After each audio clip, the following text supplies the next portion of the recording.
obtereis. Ação da prece, transmissão do pensamento. A prece é uma invocação. Por ela nos pomos em relação mental com o ser a quem nos dirigimos. Ela pode ter por objeto um pedido, um agradecimento ou um louvor. Podemos orar por nós mesmos ou pelos outros, pelos vivos ou pelos mortos. As preces dirigidas a Deus são ouvidas pelos espíritos encarregados da execução dos seus desígnios. As que são dirigidas aos bons espíritos vão também para Deus. Quando oramos para outros seres e não para Deus, aqueles nos servem apenas de intermediários, de intercessores, porque nada pode ser feito sem a vontade de Deus. O Espiritismo nos faz compreender a ação da prece ao explicar a forma de transmissão do pensamento, seja quando o ser a quem oramos atende ao nosso apelo, seja quando o nosso pensamento se eleva a ele. Para se compreender o que ocorre nesse caso, é necessário imaginar todos os seres encarnados e desencarnados mergulhados no fluido universal que preenche o espaço. Assim como na Terra, estamos envolvidos pela atmosfera. Esse fluido é impulsionado pela vontade, pois é o veículo do pensamento, como o ar é o veículo do som, com a diferença de que as vibrações do ar são circunscritas, enquanto as do fluido universal se ampliam ao infinito. Quando, pois, o pensamento se dirige para algum ser, na Terra ou no espaço, de encarnado para desencarnado, ou vice-versa, uma corrente fluídica se estabelece de um a outro, transmitindo o pensamento como o ar transmite o som. A energia da corrente está na razão direta da energia do pensamento e da vontade. É assim que a prece é ouvida pelos espíritos onde quer que eles se encontrem. É assim que os espíritos se comunicam entre si, que nos transmitem as suas inspirações e que as relações se estabelecem à distância entre os próprios encarnados. Esta explicação se dirige sobretudo aos que não compreendem a utilidade da prece puramente mística. Não tem por fim materializar a prece, mas tornar compreensíveis os seus efeitos ao mostrar que ela pode exercer ação direta e positiva. Nem por isso está menos sujeita à vontade de Deus, juiz supremo em todas as coisas e único, que pode dar eficácia à sua ação. Pela prece, o homem atrai o concurso dos bons espíritos que o vêm sustentar nas suas boas resoluções e inspirar-lhe bons pensamentos. Ele adquire assim a força moral necessária para vencer as dificuldades e voltar ao caminho reto quando dele se afastou. E assim também pode desviar de si os males que atrairia pelas suas próprias faltas. Um homem, por exemplo, sente a sua saúde arruinada pelos excessos que cometeu e arrasta até o fim dos seus dias uma vida de sofrimento. Tem o direito de queixar-se se não conseguir a cura? Não, porque poderia encontrar na prece a força para resistir às tentações. Se dividirmos os males da vida em duas categorias, sendo uma a dos que o homem não pode evitar, e a outra a das atribuições que ele mesmo provoca por sua incúria e pelos seus excessos, veremos que esta última é muito mais numerosa que a primeira. Torna-se, pois, evidente que o homem é o autor da maioria das suas aflições e que poderia poupar-se se agisse sempre com sabedoria e prudência. É certo também que essas misérias resultam das nossas infrações às leis de Deus e que, se as observássemos rigorosamente, seríamos perfeitamente felizes. Se não ultrapassássemos os limites do necessário na satisfação das nossas exigências vitais, não sofreríamos as doenças que são provocadas pelos excessos e as vicissitudes decorrentes dessas doenças. Se limitássemos as nossas ambições, não temeríamos a ruína. Se não quiséssemos subir mais alto do que podemos, não recearíamos a queda. Se fôssemos humildes, não sofreríamos as decepções do orgulho abatido. Se praticássemos a lei de caridade, não seríamos maledicentes, nem invejosos, nem ciumentos, e evitaríamos as querelas e as dissensões. Se não fizéssemos nenhum mal a ninguém, não teríamos de temer as vinganças, e assim por diante.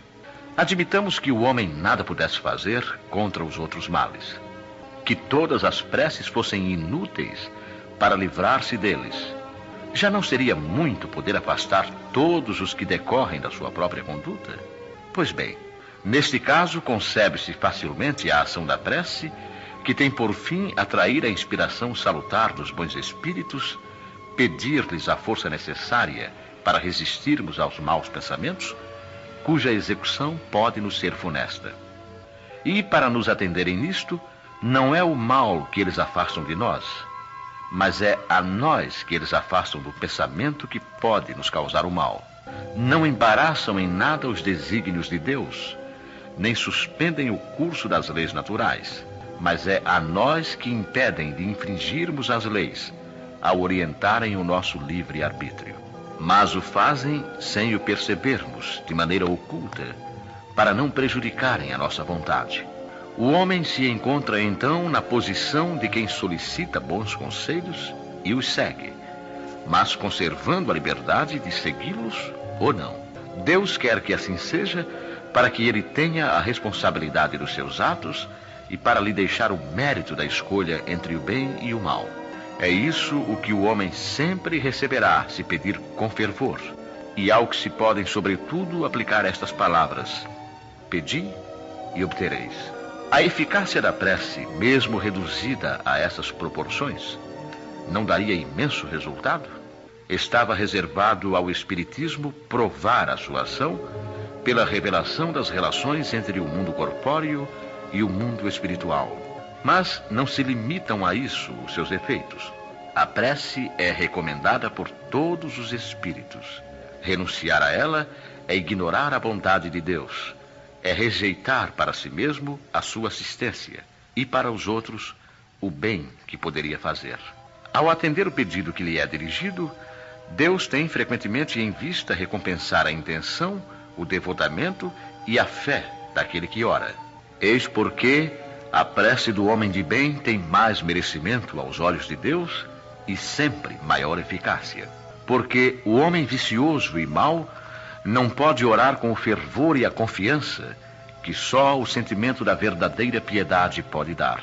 Do coração do egoísta, daquele que só ora com os lábios, não poderiam sair mais do que palavras, e nunca os impulsos da caridade, que dão à prece toda a sua força. Compreende-se isso tão bem que, instintivamente, preferimos recomendar-nos às preces daqueles cuja conduta nos parece que deve agradar a Deus, pois que são melhor escutados.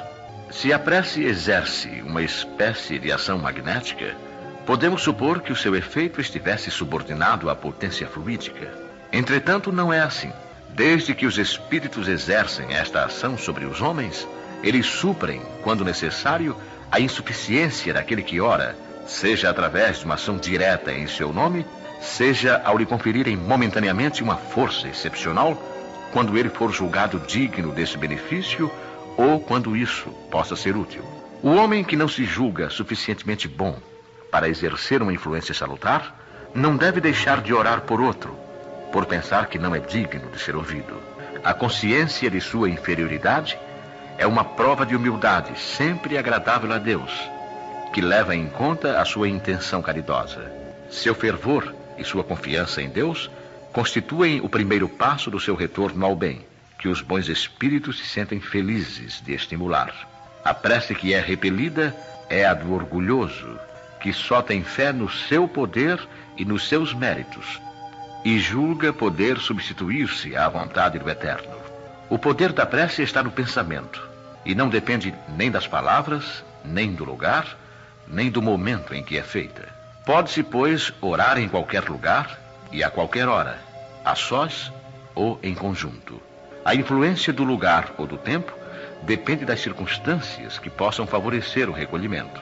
A prece em comum tem ação mais poderosa quando todos os que a fazem se associam de coração num mesmo pensamento e têm a mesma finalidade, porque então é como se muitos clamassem juntos e em uníssono.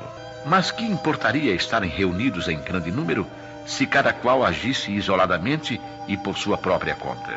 100 pessoas reunidas podem orar como egoístas, enquanto 2 ou 3, ligadas por uma aspiração comum, orarão como verdadeiros irmãos em Deus. E sua prece terá mais força do que a daquelas 100.